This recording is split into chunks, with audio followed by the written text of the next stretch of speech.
La Clave es presentado por Tigo. En Tigo, el centro sos vos. Tupiru Villá, 21 años llenando tu hogar de felicidad.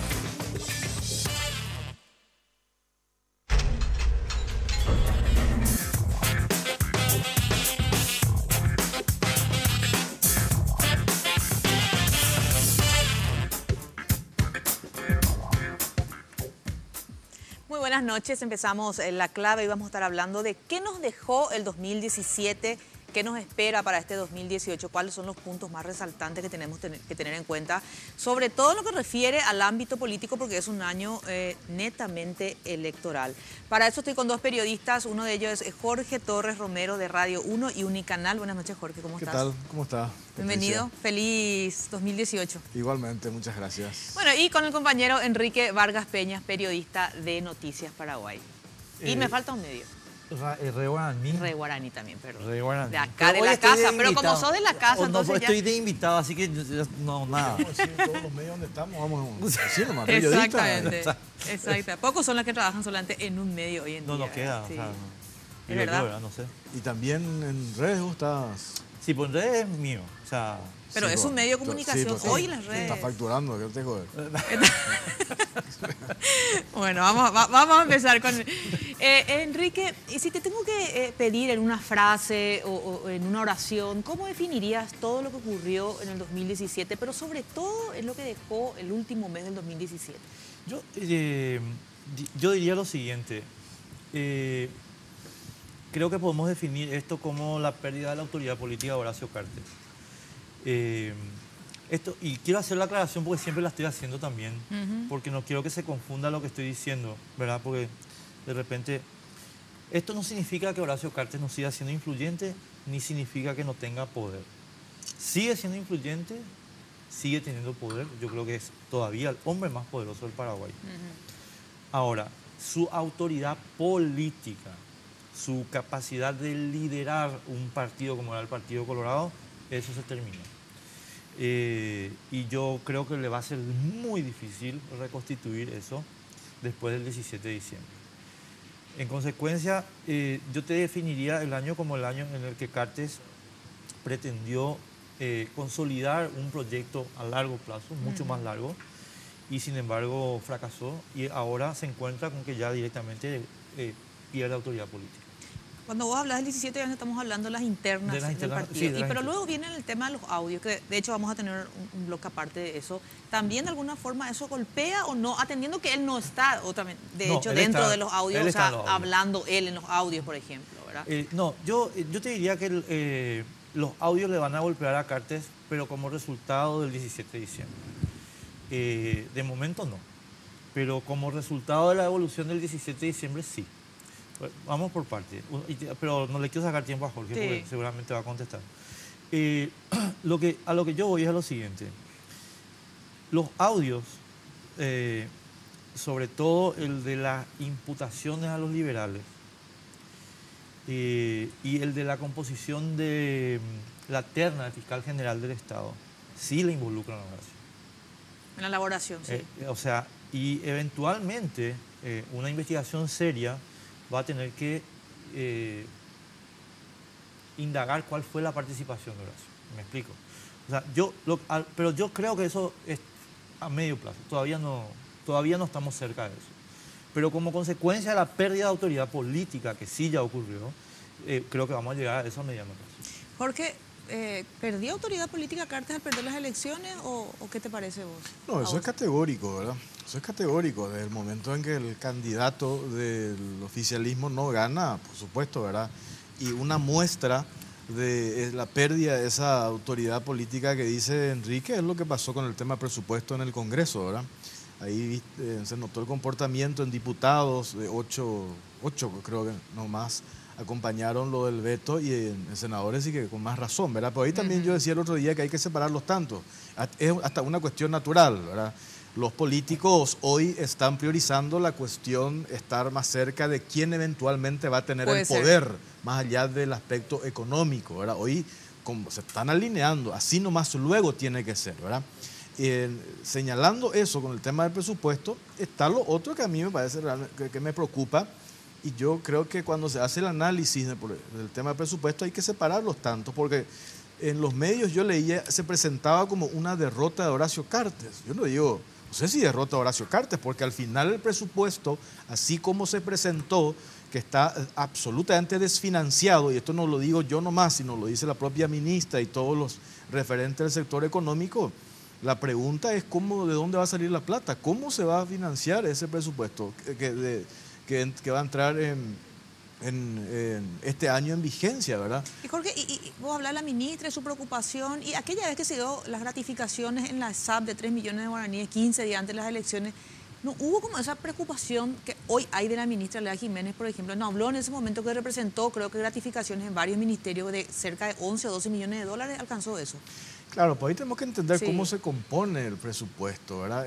Cómo está compuesto el presupuesto. Eso hay que entender. Yo digo ahora, cuando hacemos referencia a estos aumentos, que nadie puede estar en contra del aumento a los docentes o al aumento al personal de blanco, ¿verdad? Sino la gran pregunta es cómo diseñamos de dónde se saca la plata. Porque al final, el gobierno Horacio Cartes se está yendo, está de salida. El perjudicado va a ser el que gane las elecciones del 22 de abril, que va a asumir la responsabilidad del 15 de agosto. ¿Y cómo va a enfrentarlo el presupuesto? ¿Verdad? No es un tema minúsculo, que hoy, entre paréntesis, el editorial del diario Última Hora, donde vos trabajás, hacía referencia a ese aspecto de que en el tema presupuesto primó el criterio político. Y algunos dicen que es hasta una cuestión natural, porque se lee que lo que le pasó al oficialismo el 17 de diciembre tiene que ver con el pase de factura del sector del funcionariado público. Entonces ahí tanto el Partido Colorado como las otras fuerzas, el PLRA, la Alianza Ganar, no quieren correr la misma suerte el 22 de abril de que ese sector, si bien son 300.000 funcionarios, no sabemos si votan todos, pero que 50.000 o 80.000 te pueden definir unas elecciones. Entonces la decisión del Parlamento en el tema presupuesto es una decisión absolutamente populista e irresponsable. Enrique. Bueno, yo voy a usar los datos de la Comisión Bicameral de Presupuesto. Los datos de la Comisión Bicameral de Presupuesto, que también están publicados en todos los medios, incluso en los medios del Grupo Cartes. No te apunto a vos por eso, te apunto porque estoy tratando de... son los siguientes. El presupuesto vigente durante el año 2017 tuvo un desfinanciamiento de 1.3 sobre la Ley de Responsabilidad Fiscal. Es decir, el desfinanciamiento del presupuesto general de gasto de la Nación que ejercimos durante el año 2017 estaba desfinanciado en 2.8% del Producto Interior Bruto paraguayo. Yo no le escuché a ningún gremio empresarial, honestamente, y lo siento mucho, señores empresarios, poner el grito al cielo por eso, ni tampoco leí ningún editorial de medios de comunicación sobre la irresponsabilidad del presidente de la República al violar la Ley de Responsabilidad Fiscal mediante ampliaciones presupuestarias, que ciertamente fueron acompañadas también por el Congreso. Esas ampliaciones se votan en el Congreso. Pero convengamos que hasta el 17 de diciembre la sólida mayoría en la Cámara de Diputados era cartista. Entonces, a ver, tenemos nosotros un desfinanciamiento de 40 millones de dólares ahora, según Lea Jiménez, sí. Es mucho más. ¿O 70? Para ser más preciso, 87. 87. Para ser más preciso, pero eso hay que agregarle también el factor que tiene que ver lo que decidió la Sala Constitucional de la Corte con los agroexportadores. Estamos hablando de 180 millones de dólares. ¿Hay controversia sobre esa cifra? Claro, hay controversia. O sea, puede ser 180, pero yo me quedo con el dato que da el Ministerio de Hacienda, ¿verdad? Claro, pero... ahí vos podés reducir otra vez eso a un 40 millones de dólares. Y a eso tenés que sumarle el tema IVA cooperativa. 100% de acuerdo. Otros 40 millones de dólares. En total estamos hablando de casi 300 millones de dólares. Por cierto, los cooperativistas alegaron que los montos que da a conocer la ministra de Hacienda no son tales. O sea, yo tengo dudas, realmente tengo dudas acerca de los montos de la ministra de Hacienda. ¿Pero por qué tengo dudas, Jorge? Yo tengo dudas acerca de los montos de la ministra de Hacienda, porque la ministra de Hacienda es una señora que avala la violación de la ley. Avala la conducta de Carlos Fernández Baldovino violando la ley 489, artículo 12. En consecuencia, yo no creo que Lea Jiménez diga la verdad. Yo creo que la señora miente, como miente todo el Grupo Cartes. Pues este mismo Parlamento viola la ley de responsabilidad fiscal al aprobar este presupuesto, convengamos, ¿verdad? Que es por encima del 1,5%. Pero yo a lo que voy es a lo siguiente, y aquí está a donde yo quiero llegar con la cuestión. Nosotros tenemos un instrumento financiero en Paraguay, y voy a hacer una salvedad, porque no quiero que tampoco me confundan sobre esto, que a mi modo de ver es inconstitucional, pero está vigente, que es la Ley de Administración Financiera. La Ley de Administración Financiera le permite al Poder Ejecutivo decir, bueno, tengo todos esos recursos menos que los que está señalando Jorge, ¿verdad? Y tengo todos estos aumentos que se aprobaron. Por tanto, yo le saco a Patricia y le voy a sacar también un pedazo a Jorge y a Esteban y a toda la gente y vamos a cubrir con eso. O sea, instrumentos financieros, para eso hay. Claro, pero ¿cuáles son esos instrumentos financieros? Tienen nombre y apellido.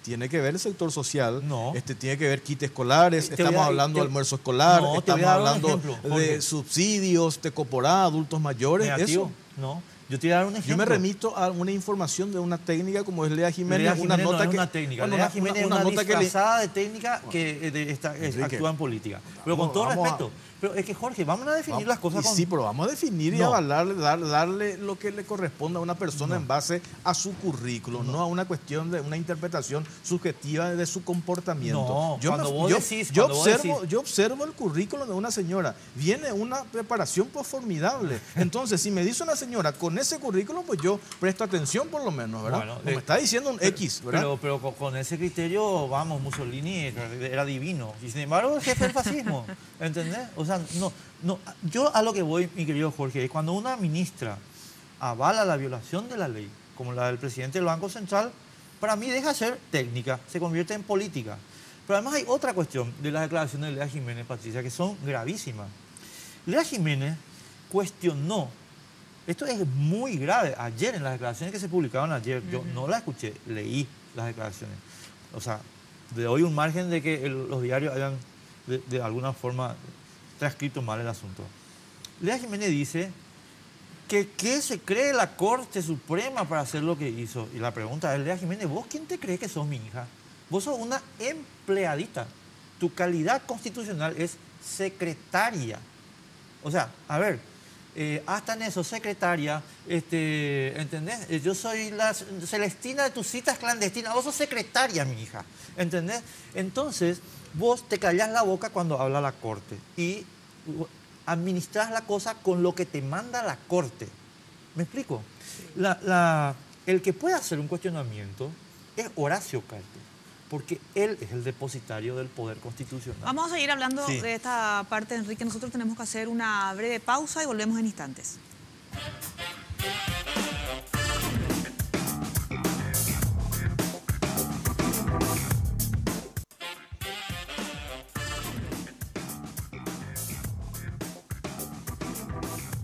Bienvenidos los amigos de verano, bienvenida a los megas de regalo. Contigo en este verano, si sos 4G LTE, todas tus mini cargas desde 10.000 guaraníes traen desde 100 hasta 350 megas de regalo. Si aún no lo hiciste, cambia tu chip a 4G LTE para que puedas estar conectado y compartir lo mejor de tu verano. Porque en Tigo, el centro sos vos.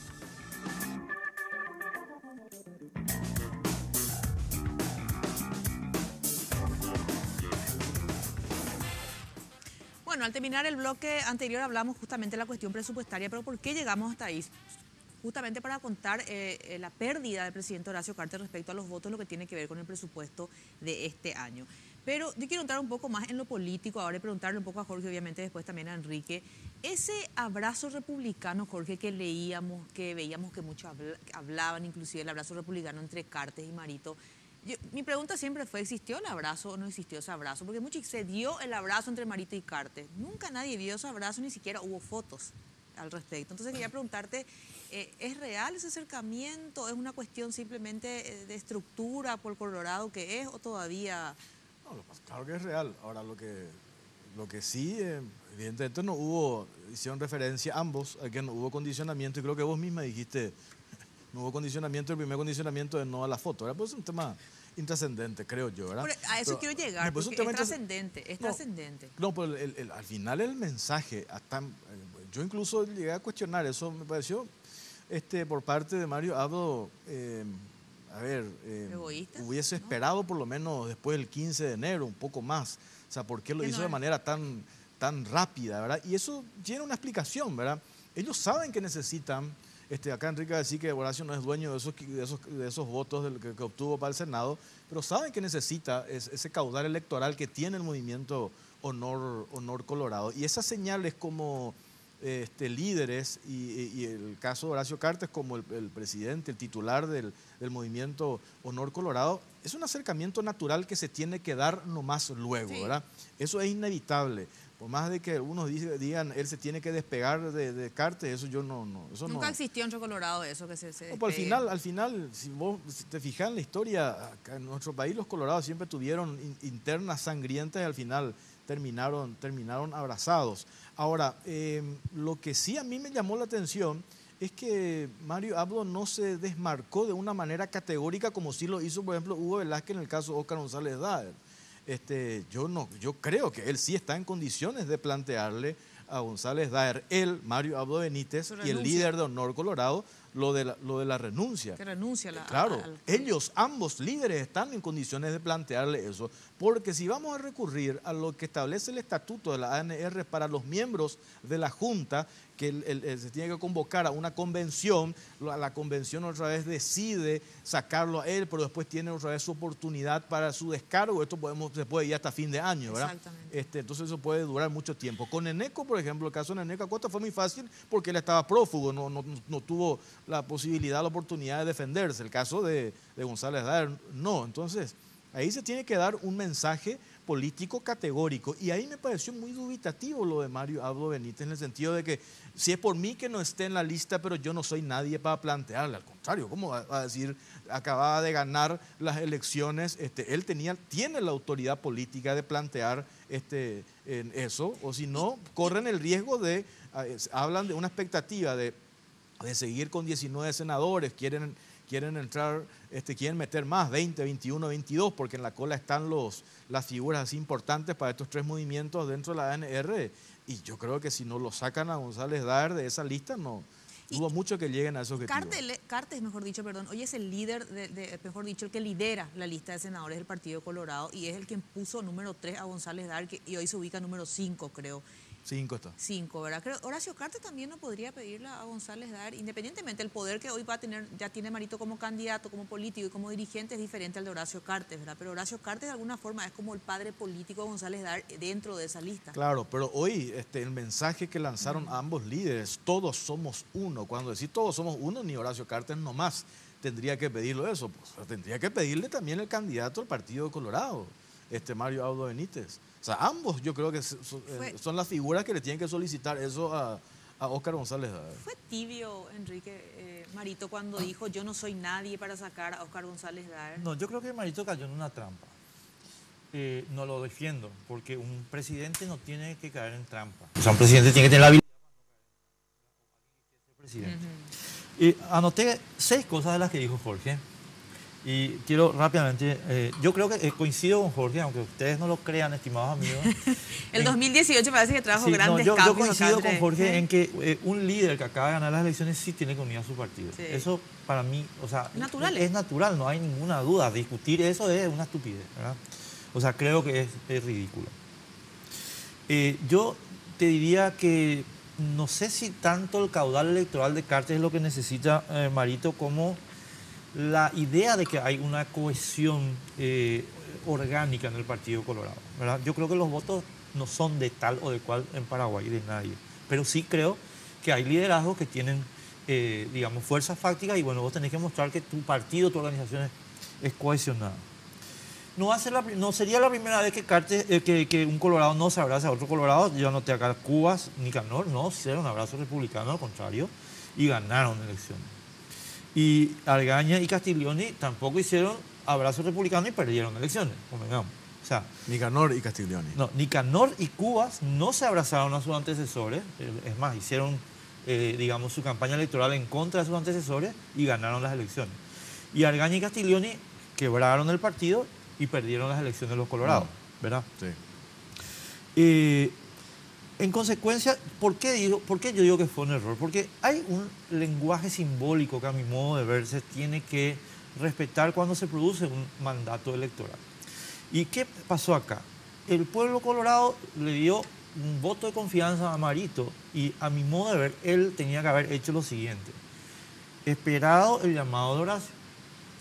Y cuando Horacio lo hubiese llamado, él tenía que haberle dicho, Horacio, querido, divino, mira, acá tengo una etiqueta azul.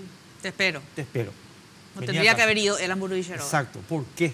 Porque ahora, con ese paso, ¿verdad? Que vos me haces así, pues esto es una formalidad. No. Es la transmisión visual de dónde está el liderazgo. ¿Entendés? Y yo creo que Marito tiene tiempo de corregir eso. Y yo creo que, y ahí también vuelvo a coincidir con Jorge, y con esto termino, Patricia. Yo creo que sí.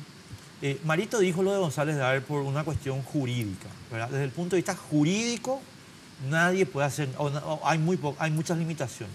Para Mario, para Horacio, hay limitaciones. O sea, depende mucho más de la voluntad de González Daer que de otra cosa. Ahora, yo sí creo que ahora se tiene que hacer el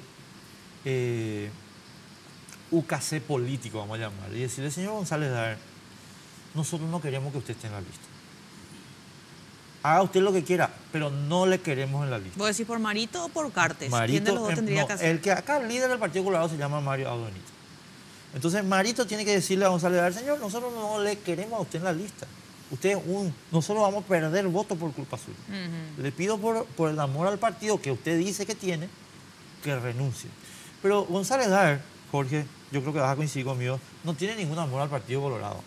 González Daer tiene amor al poder que estuvo ejerciendo en forma ilegítima, ilegal y violenta a través del jurado de enjuiciamiento y a través del Senado.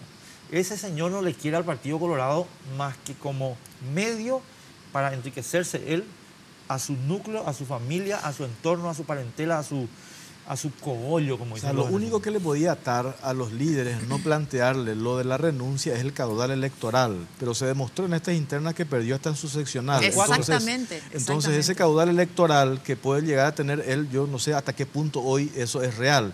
Lo mismo pasa con el caso Portillo, el diputado más votado del departamento de Alto Paraná. Algunos colegas de Portillo, liberales, pensaban en eso, ¿verdad? Pero yo creo que ahí también, y esto es muy importante, no solo a través de las redes sociales, como lo hizo anoche Efraín Alegre, pronunciarse al respecto, que no van a aceptar la impunidad y principalmente si viene de un afiliado del PLRA, claro, tiene que ser consecuente con el discurso político, ¿verdad? O sea, el propio presidente del PLRA, como me decía hoy en la radio Edgar Acosta, tiene que plantear lo de Portillo, o su renuncia, pérdida de investidura, lo que sea, porque si no, la sensación que se queda es que para unos pedimos una cosa, claro, y la famosa historia del chancho de nuestro chiquero. Entonces, si querés ser consecuente con el discurso, tenés que plantear exactamente lo mismo, porque el problema de la corrupción, eso está demostrado que no tiene color, ¿verdad? Tiene mucho que ver con lo que le pasó a Jorge Oviedo Mata también.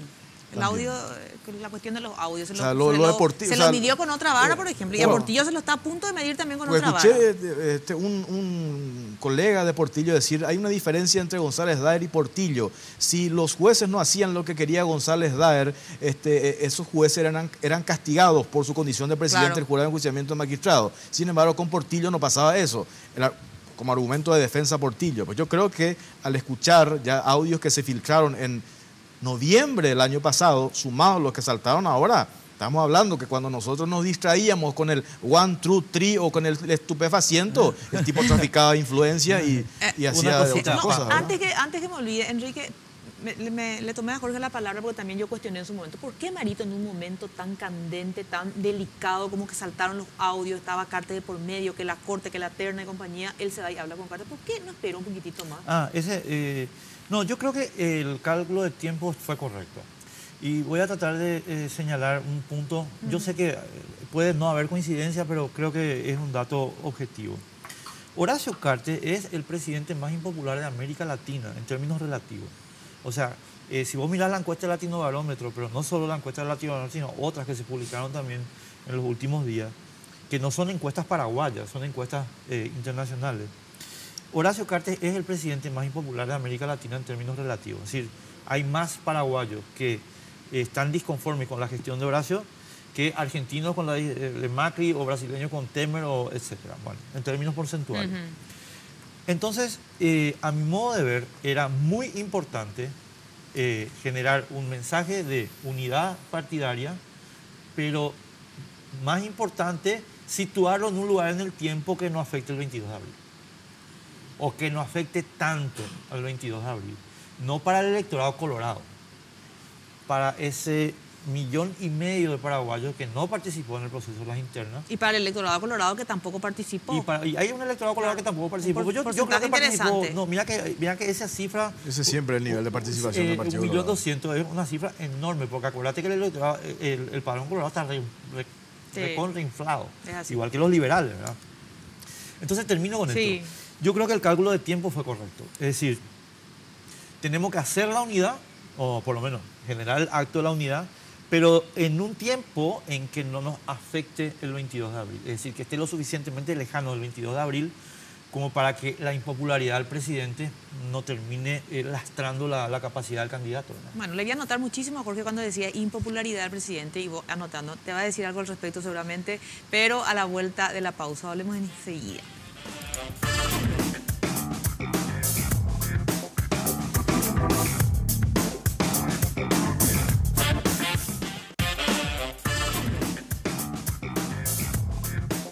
Ahora tus compras online en Tupi desde cualquier parte del mundo y recibís en todo el país. Hoy te contamos con mucha satisfacción que estamos listos para trabajar con la más moderna tecnología de ventas en Paraguay. Ingresá a www.tupi.com.py,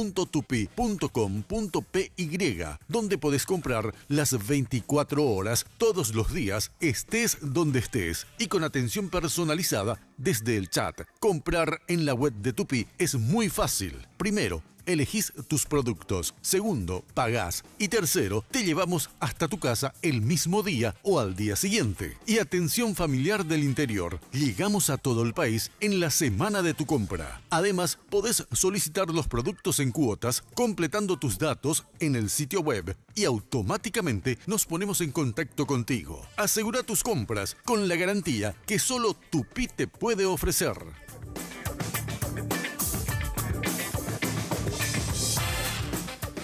Bueno, hoy finalmente, esta mañana llegaron los 4 liberales, 3 jóvenes, uno que ya tiene, creo, ya no es más tan joven, ¿verdad? Lo que refiere, comparando con los otros. Mira, Enrique, sabía que me ibas a decir algo, pero llegaron los chicos de 19, de 21 y 20 y tanto. Hasta y los 35 sos de la JL. Exactamente, pero el señor de pelo blanco, calculo que tiene cerca de 50. Sánchez lo presentaba como el chofer de Efraín. ¿Quién? Sánchez. Ahí está Sánchez, por ejemplo. Viste, decimos los jóvenes que están en Uruguay. Son 3 jóvenes y una persona. 3 jóvenes y un viejo, dilo. No, viejo no voy a decir. Joven y un señor. Viejo los trapos, como decía mi madre.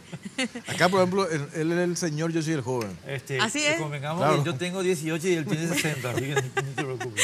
Bueno, llegaron los dirigentes del PLRA que estuvieron allá en Uruguay luego de ser procesados, ¿verdad? Imputados en su momento por el tema de las bombas Molotov que explotaron en el Congreso, los indicaron a ellos y a Steven Patrón también. Steven Patrón sí llegó a estar preso aquí y luego tuvo prisión domiciliaria. Al tener prisión domiciliaria, lo que hacen los abogados del PLRA es decir, a la pucha, si por el mismo proceso Steven Patrón tiene prisión domiciliaria, podemos traer a los 4 y también pedir prisión domiciliaria. Llegaron el día de hoy, pero yo les quiero hacer escuchar un audio donde habla Raúl Fernández, secretario privado de Óscar González Daer, hombre de confianza de Óscar González Daer, donde habla justamente del caso del marzo, de este marzo pasado, el 31 de marzo y 1 de abril, y en su momento dice, fulano, un Juan o alguien pide 4 imputaciones. Aparentemente se refería a las 4 imputaciones de estos liberales que hoy llegaron al país. Vamos a escuchar.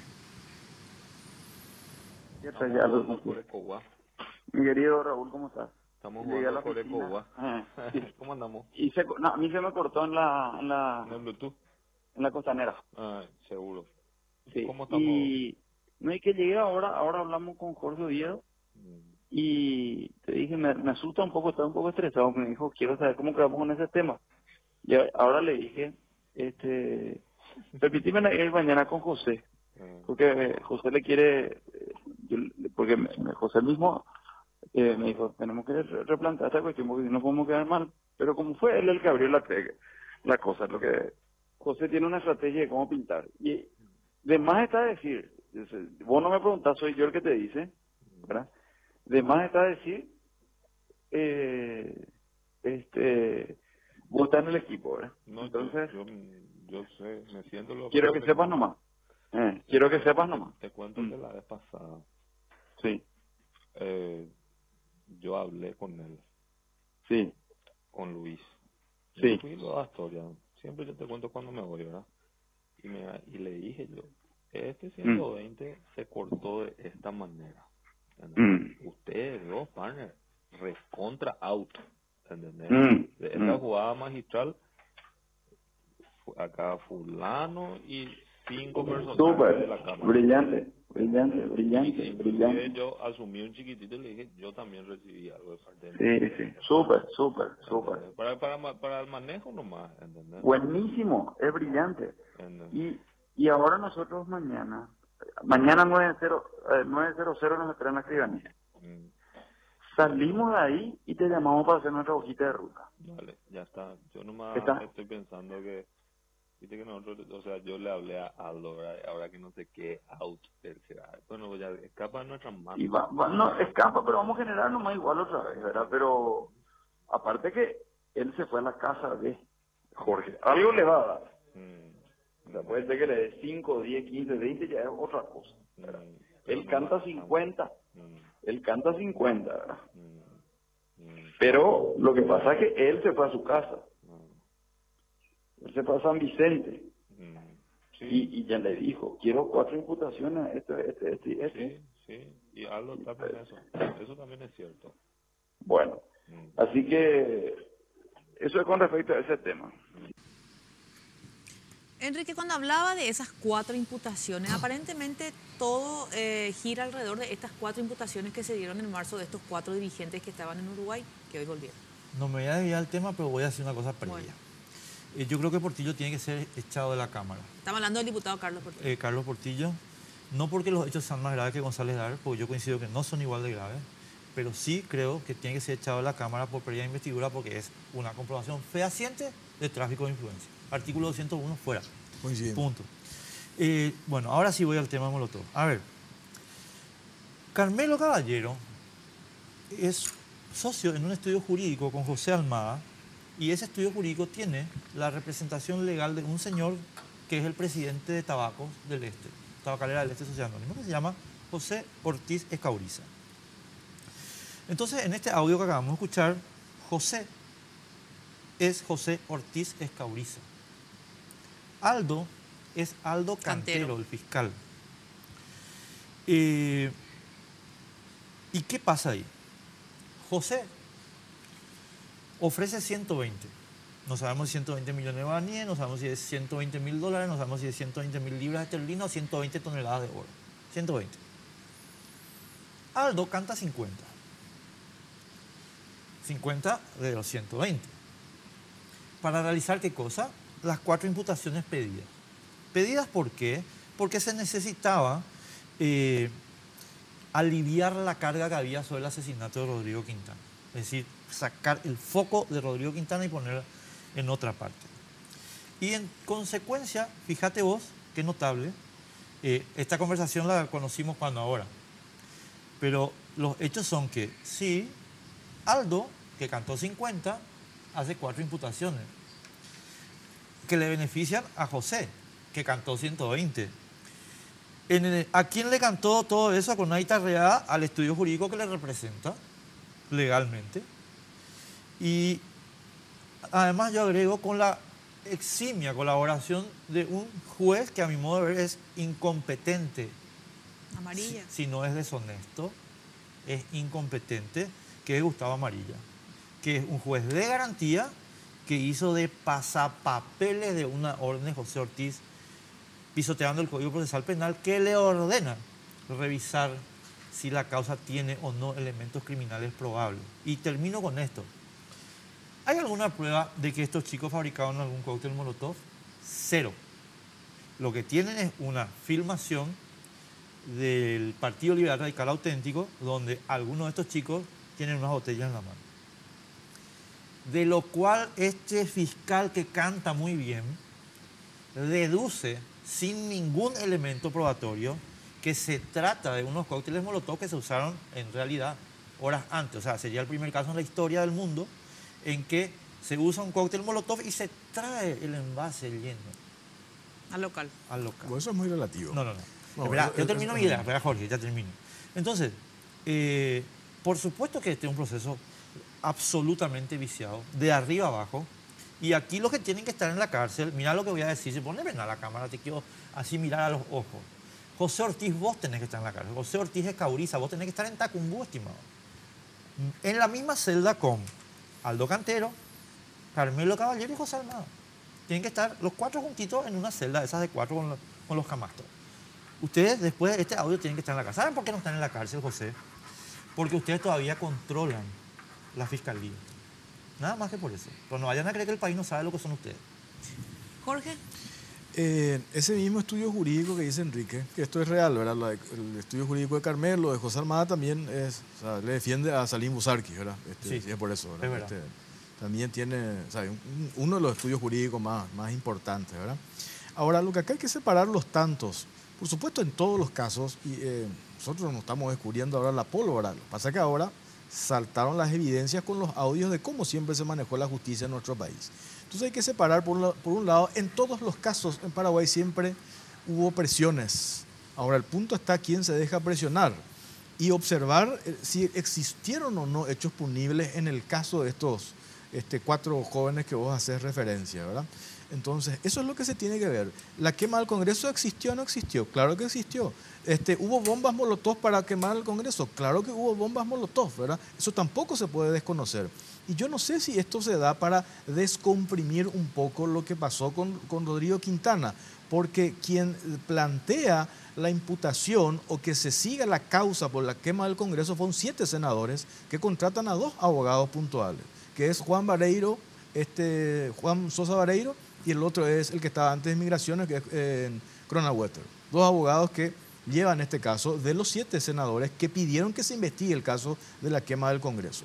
Paralelamente está el caso de Rodrigo Quintana, paralelamente hay otra causa que tiene que ver con la querella que le hace José Ortiz a Efraín, ¿verdad? Entonces yo digo, siempre en los casos van a haber presiones, ¿verdad?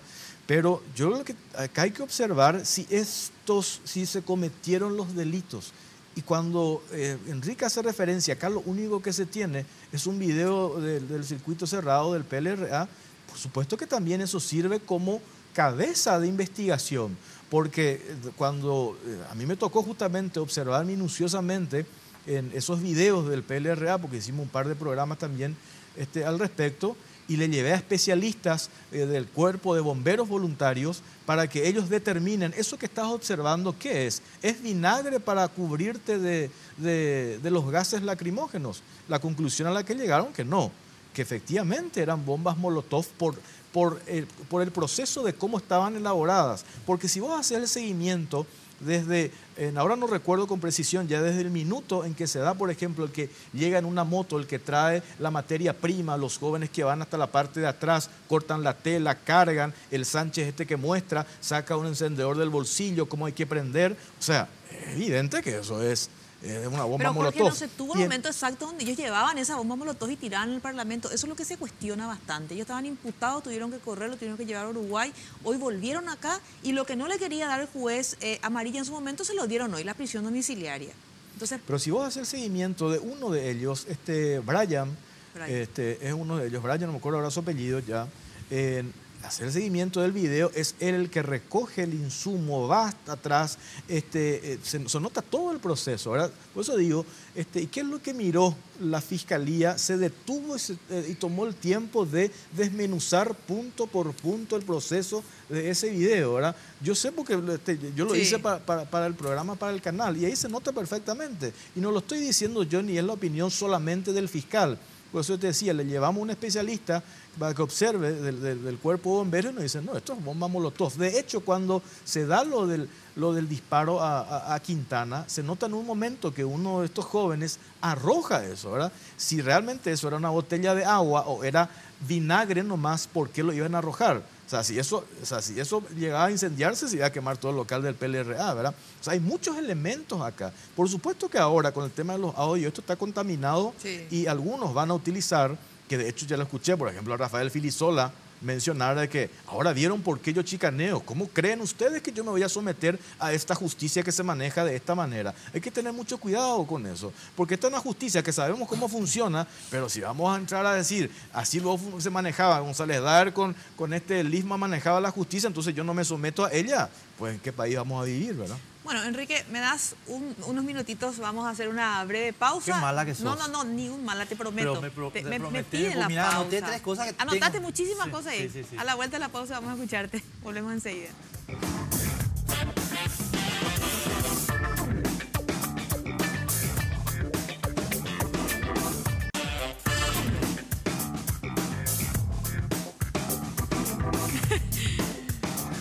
Bueno, Enrique, me están diciendo acá los muchachos, trajiste la remera HC, No, me dijo. jamás, La remera nunca. roja. Es No, de es una H y una Horacio, C, ¿verdad? Horacio, es de Ahí Vietnam. empieza una H de arriba. No, ¿Qué dice? no, Halong Basic. Ya. Por favor. Pensaba que decía uno Vietnam. colorado. Bueno. Anoté 3 cosas que quiero decir. Ya. Primero, Jorge, te agradezco mucho que hayas dicho que el video es cabeza de investigación. La pregunta es por qué Raquel Fernández no puso los cruces de llamada como cabeza de investigación del asesinato de Rodrigo Quintana. El video que vos estás mencionando como cabeza de investigación, a mí me parece razonable. La noticia crímenes, cabeza de investigación. Raquel Fernández, a ver, escucharle a Jorge. Los audios, mamita, los cruces de llamada.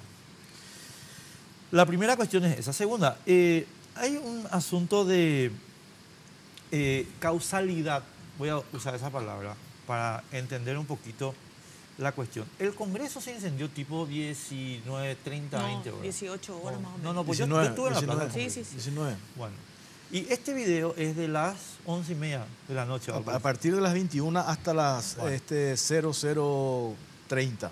A ver, Jorge, yo una cosa nomás, Patricia, a la gente le quiero hacer. Yo puedo, a ver, le pueden haber matado al presidente John F. Kennedy con una 9 milímetros, no sé qué milímetro, una 765, no sé qué, ¿verdad?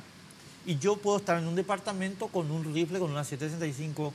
Eso no significa que yo le maté a Kennedy. ¿Me explico?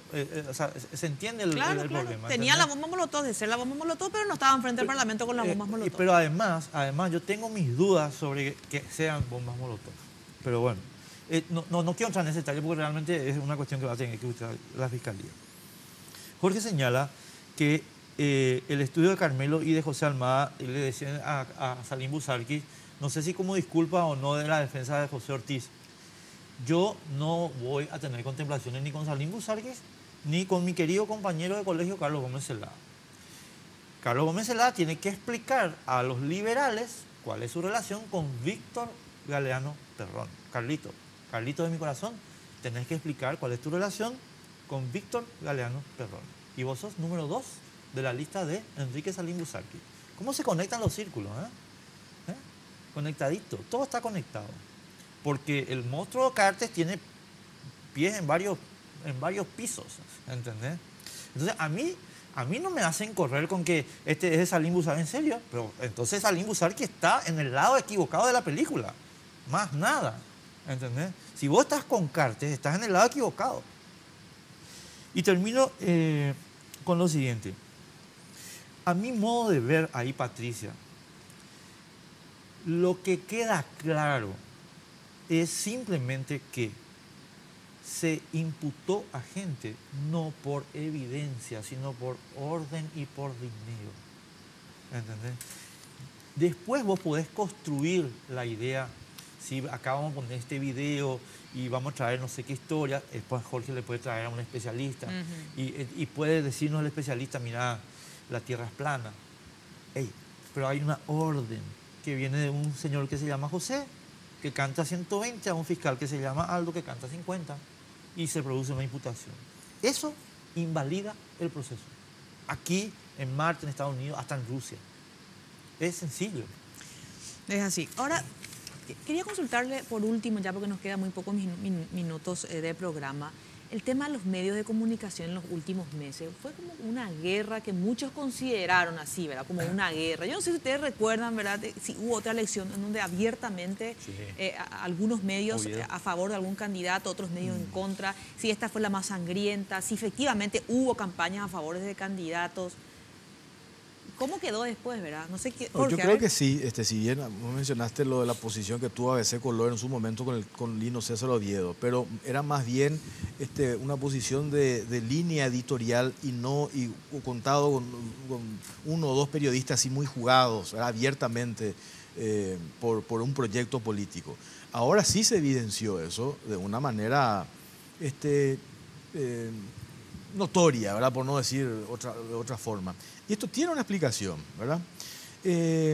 Cuando aparece un nuevo jugador en el mercado de los medios y ese jugador es la hermana del presidente de la República, vinculada al poder, por supuesto, eso genera un montón de situaciones.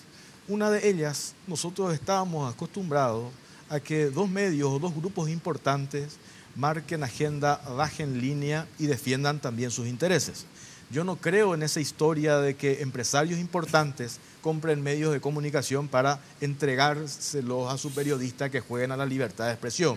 Cada uno juega y defiende sus intereses, ¿verdad? Yo trabajé con Sucolillo, trabajé con Bierzi, conozco muy bien, porque traté personalmente con ellos y sé cómo funciona la historia de los medios, ¿verdad? Todos defienden sus intereses. El que no reconozca eso es un ingenuo, no sabe cómo funcionan los medios o vive en un país de maravillas o en una burbuja. Y entonces cuando aparece un grupo poderoso vinculado al poder, también visibiliza temas y pone en agenda temas que los otros medios no visibilizan, no muestran. Entonces eso genera un enojo porque estamos hablando de una competencia de lo que antes ellos eran los únicos que imponían agenda y aparece otro medio con fuerza o sin fuerza, pero que de alguna u otra manera te está haciendo una contraagenda, digamos, ¿verdad?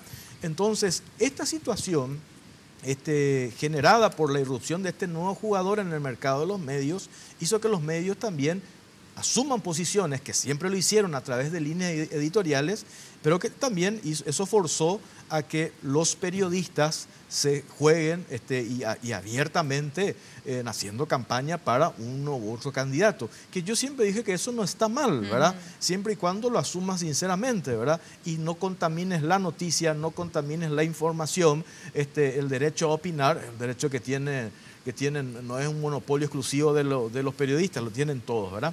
Pero yo sí creo que como nunca estas internas que vivimos el 17 demostró que todos los medios jugaron su partido y que cada uno cabalgó sobre su candidato en particular. Es así. Enrique, tengo 2 minutos, te aviso nomás para que no... Sí, para que no te enojes por la censura. No, para que no te enojes. No, yo coincido con Jorge, yo creo que los medios defienden intereses, sí. Esa fue mi posición de toda la vida, no voy a ni a cambiar ahora, ni yo creo que los medios defienden intereses. Ahora, ¿qué intereses defienden? Es el punto acá. Y sí hubo una divisoria, y fue una divisoria muy, muy pronunciada. Los medios del Grupo Cartes defendieron la instalación de un modelo autoritario en el Paraguay. Es un interés, pero es un interés que es el modelo autoritario. Y los otros medios defendimos la defensa de nuestra democracia y de nuestra Constitución. Es un interés, pero es un interés por la democracia. Y sí hubo una división muy dura, porque fue una división democracia versus autoritarismo. ¿Hay intereses económicos por medio? Pero por supuesto que hay. Pero yo no tengo ninguna duda. O sea, el señor Bierzi es un mega empresario, el señor Sucolillo un mega empresario, el señor Cartes un mega empresario, y obviamente concatenan estas líneas con defensa de intereses. Yo no estoy diciendo acá que somos la virgen ni nada que se le parezca, pero creo que cuando se hace la decantación es un grupo de medios, el del Grupo Cartes defendió el autoritarismo y los otros defendimos la democracia. Yo no creo que esté mal, y es más, siempre con Jorge hemos tenido siempre esa misma posición, aunque de lados diferentes, ¿verdad? Yo creo que todo periodista tiene derecho a tener una posición y a tener una línea. Lo que creo, y coincido 100% con Jorge, es que esa línea tiene que estar explícita.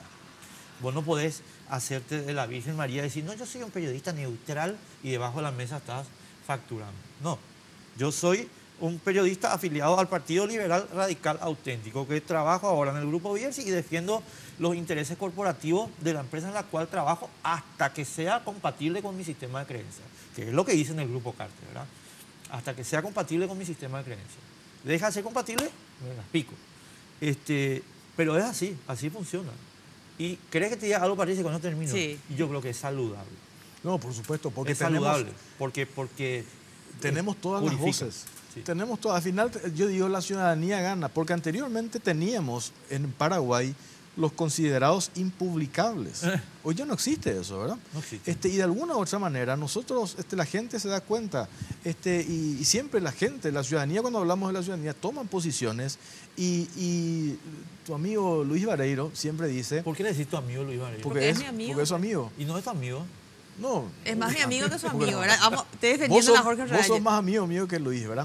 No, pues dice tu amigo, Carancho. No, sí. Me por pide eso, para vos sos cerrar. A amigo, ver, ¿verdad? Jorge, me pide para cerrar. No, digo nomás esto cortito, que en este oficio vos pasás de héroe a villano de la noche a la mañana, ¿verdad? Sí, y todos los días estás Sí, rindiendo sí. un examen, Dependiendo ¿verdad? a quién le publicás. Claro, entonces la gente siempre escucha la música que le gusta. Si yo estoy en sintonía con algo, estoy diciendo algo que a alguien le gusta, va a decir qué capo que es. Pero mañana yo digo, Marito no tiene que ganar el 22, o sea, todos los efrainistas me van a querer los que anteriormente me odiaban. Eso pasa, ¿verdad? Bueno, tenemos... Eso es así. Es así, tenés razón. La gente de repente te endiosa cuando le decís lo que querés. Es que vos pones, como dice Jorge, poner la música que te gusta. Claro. Es así. Bueno, les agradezco muchísimo, Enrique, Jorge. Realmente fue muy saludable este debate. No hubo gritos de por medio. Este fue el primer programa de La Clave de lo que va del 2018. Seguramente nos vamos a ver el próximo jueves porque el señor Germán sigue de vacaciones. Parece que se tomó 4 años por ahí de vacaciones. Qué tipo feliz. Pero estoy feliz igual acá. ¿Qué te iba a decir? Bueno. No, yo siempre digo una cosa que voy a repetir ahora en homenaje a mi amigo Jorge Torres. El único periodista con P mayúscula de todo el grupo Cártel. Ah, bueno, a la pucha, enseguida se van a abrazar acá. Vamos a ir, no nos vamos. Les esperamos el próximo jueves. Hasta luego. La Clave fue presentado por Tigo. En Tigo, el centro sos vos. Tupiru Villá. 21 años llenando tu hogar de felicidad.